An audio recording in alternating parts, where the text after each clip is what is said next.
warahmatullahi wabarakatuh. Perkenalkan, nama saya Muhammad Farhan Skilatoni dengan NPM 190635693 dan di sini saya ingin memberikan muhasabah mengenai diri saya sendiri dan apa saja yang sudah saya dapat dari kelas bersama Bapak Dai selama kurang lebih setengah semester ke belakang. Oke, kita langsung mulai aja. Untuk outline-nya di sini ada 4. Ada yang pertama teaching essence, yang kedua consciousness concept, yang ketiga consciousness effect in learning, dan yang terakhir adalah self muhasabah ataupun inward. Oke, kita masuk ke pembahasan pertama, itu teaching. Mungkin di sini saya ingin membawa beberapa quotes, tapi yang pertama dari Elon Musk dulu, yaitu education should be as close as video games to children. Kenapa saya membawa quotes ini? Karena pada beberapa waktu yang lalu Bapak Dai mengarahkan kita semua untuk menonton video yang sudah dikirimkan dari dia dan disuruh kita menyimpulkan sebenarnya apa sih yang dari Elon Musk bilang ini dan sebenarnya apa yang bisa kita ambil gitu, apa yang baik dan apa yang buruk. Dan pada saat saya menonton video tersebut, saya merasa sepaham dengan Elon Musk dan saya mendukung hal tersebut. Kenapa?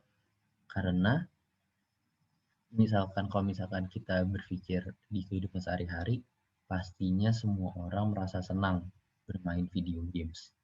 Tapi nggak semua orang merasa senang mengikuti pembelajaran. Dan kenapa kita harus bisa membuat kita dekat dengan pembelajaran seperti kita dekat dengan video games? Ya karena pada saat nanti kita merasa dekat dan kita senang menjalani hal tersebut, pastinya kita bakalan lebih banyak mendapatkan output yang positifnya dibanding yang negatifnya. Dan pada saat kita ingin menjadi dekat, yang pastinya kita harus memikirkan juga sebenarnya prosesnya gimana. Sebenarnya apa sih jalan yang harus kita lalui biar kita bisa sedekat itu. Seperti contohnya, kita bisa dekat dengan video game, kita bisa nyaman dengan bermain video games karena kita tahu kalau misalkan itu menyenangkan, itu interaktif, dan itu memberi manfaat kepada kita seperti kesenangan. Dan itu pun juga bisa mengisi waktu luang kita. Karena pada saat kita capek, pada saat kita main video games, bukannya kita dapat capek, tapi kita mendapatkan senangnya.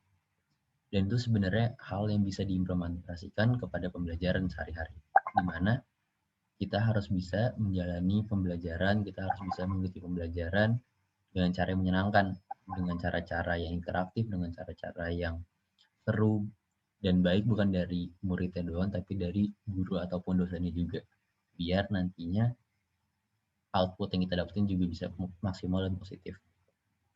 Dan hal tersebut sudah dicoba oleh Bapak Dai di pembelajaran, di mana dari awal pembelajaran kita mulai dengan hal-hal yang seru, di mana kita tebak-tebakan, kita bercanda-bercanda, dan akhirnya pada saat masuk ke pembelajarannya pun kita menjadi punya positive vibes dan akhirnya bisa menyenangkan pembelajarannya. Dan yang poin kedua sama ketiga mungkin nggak khusus untuk teaching essence tapi secara keseluruhan ya. Mungkin dua ini dari Bapak Dai. Yang pertama adalah consciousness is created by Allah, therefore Allah is the most fundamental reality. Dan yang ketiga, I am my consciousness. Ini sebagai dasar pembelajaran yang dilakukan oleh Bapak Dai selama pembelajaran metode numerik, di mana dia selalu menekankan mengenai consciousness, mengenai kesadaran, di mana ya kesadaran adalah kita dan kita adalah kesadaran diri kita. Dan apapun yang kita lakukan, apapun yang kita jalani, semuanya adalah karena kita dan karena kesadaran kita. Mungkin hal tersebut bisa saya bahas di slide berikutnya mengenai consciousness concept.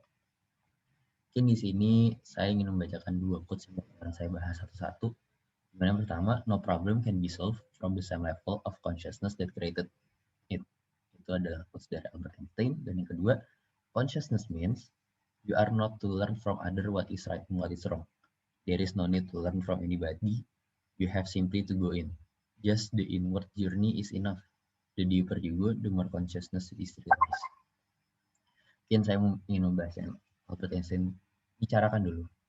Di mana nggak ada permasalahan yang bisa diselesaikan dengan tingkat yang sama seperti pada saat kesadaran yang membuat itu.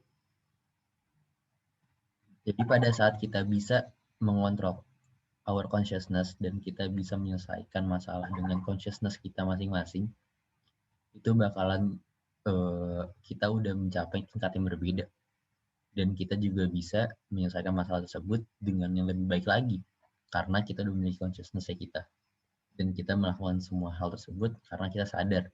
Kita tahu apa yang salah, apa yang benar, dan kita tahu gimana cara menyelesaikannya. Dan mungkin dari quotes yang kedua, di sini mengartikan di mana kita nggak perlu untuk belajar dari orang lain mengenai apa yang salah dan apa yang benar. Karena yang perlu kita lakukan adalah kita lakukan semuanya, kita lewatin journey-nya, karena semakin kita banyak berpengalaman, semakin kita menjalani semuanya sendiri, kita semakin tahu sebenarnya kesadaran kita seperti apa. Kita jadi tahu kapasitas kita seperti apa, dan nantinya kita juga sadar gitu, apa yang kita bisa dan apa yang kita nggak bisa, apa yang benar, apa yang salah, dan nanti kita juga bisa menjadi pribadi-pribadi yang lebih baik lagi ke depannya, dan menjadi manusia yang lebih berbaik dan berguna buat sekeliling kita juga. Seperti itu. Kemudian untuk yang poin ketiga, yaitu consciousness effect in learning. Yang saya dapatkan adalah melalui kerja keras dan kerja cerdas, saya selalu terdorong untuk bersikap ikhlas dan berinisiatif sehingga menjadi motivasi tersendiri untuk mempelajari lebih jauh. Yang kedua, saya selalu ingin menebarkan bermanfaat kepada sekitar. Kenapa? Karena menurut saya pada saat kita memiliki hal yang lebih, alangkah lebih baik kalau misalkan kita bisa menyebarkan hal tersebut kepada orang lain juga. Karena buat apa kita senang tapi kita hanya senang sendiri. Lebih senang lagi kalau misalkan kita menyebar senang itu bareng-bareng.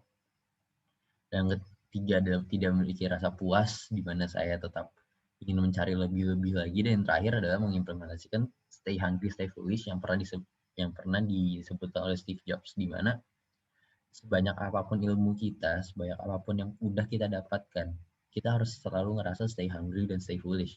Kita harus selalu ngerasa kita selalu lapar, di mana kita lapar dengan ilmu dan semacamnya, dan kita harus merasa kita selalu bodoh, di mana kita harus tetap meningkatkan pembelajaran kita. Walaupun seberapa pintar yang udah kita rasakan, kita harus merasa seperti itu supaya kita nggak sombong, kita jadi nggak tinggi hati, dan akhirnya kita juga bakalan tetap rendah hati dan tetap belajar mencari ilmu yang lebih baik lagi. Dan untuk yang terakhir, saya memberikan nilai kepada diri saya sendiri itu 8/7. Kenapa? Karena mungkin ini dari tugas inward yang sudah saya kumpulkan juga. I like to give reason to you why I deserve to get 87 at the end of the semester. Maybe you will think I don't give myself a perfect why I don't give myself a perfect score, that 100, because I know perfection belongs to God only. I learned about many things like CFD soft, curve fitting, FAM, optimization, get12, and many other things. Also, I learned about life, how human must do, and how my consciousness must do. And that's all from me. Thank you. Wassalamualaikum warahmatullahi wabarakatuh.